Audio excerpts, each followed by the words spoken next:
right now on social media, I feel like every woman in their 40s is saying, I think I have ADHD. And, everyone is saying, maybe I've been this high achiever my whole life and now I can't like get things done as efficiently, or I have all these tabs open in my brain and my mind. I feel like I have a ping pong ball. And so Yeah. everyone is saying, do I have undiagnosed ADHD? Do you have an opinion on that? I see a lot of women in their 40s and older. And of course, there's obviously younger women who Yeah. experience this as well, who have been going through hormonal changes. And there's an overlap that happens where declining estrogen, testosterone, growth hormone, and suboptimal thyroid can lead to ADHD-like symptoms.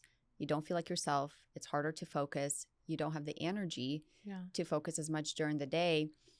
And the anxiety piece, actually, because a lot of times, and there's an overlap, but what's ADHD is actually simply, or what gets labeled as anxiety can actually be ADHD. Okay.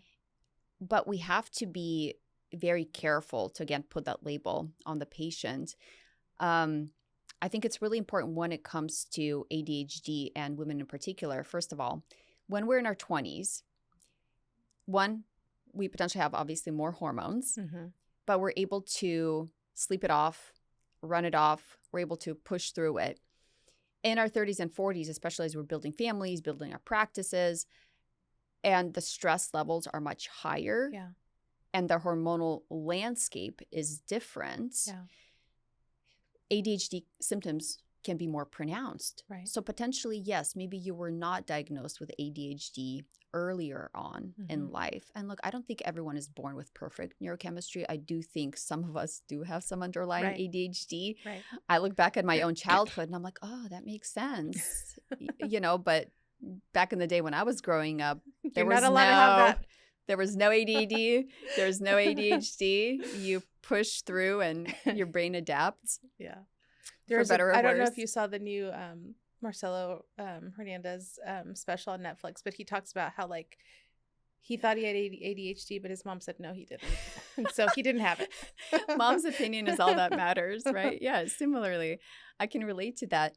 So yes, maybe the woman or the man has had some sort of undiagnosed ADHD in the past that has now become more apparent with the hormonal changes potentially and life stressors, because you can't just push your way through life anymore. Right. And it becomes more apparent. And I've had patients who, let's say they get a promotion and they go from managing 80 people to 300 people, and all of a sudden they feel like they have a fire hose of information and tasks that are flowing their way, and they can't handle it. Yeah. And for some of my patients who are on hormone replacement, I know their hormones are optimized. They're taking every possible supplement to help with their brain function and even peptides. Let's say dihexa is exceptional for ADHD, for memory and focus, but they still have the classical ADD, ADHD signs. So this is where we get a good psychiatrist on board and to make sure that they do their due diligence, because if we can balance the hormones and if we can improve your sleep and if we can get the right supplements to help support the brain and reduce inflammation, and your focus and memory and everything else improves, then you don't have ADHD. It was simply a metabolic and endocrine imbalance. But if you do all of those things and you're still struggling, then potentially it could be ADD, ADHD.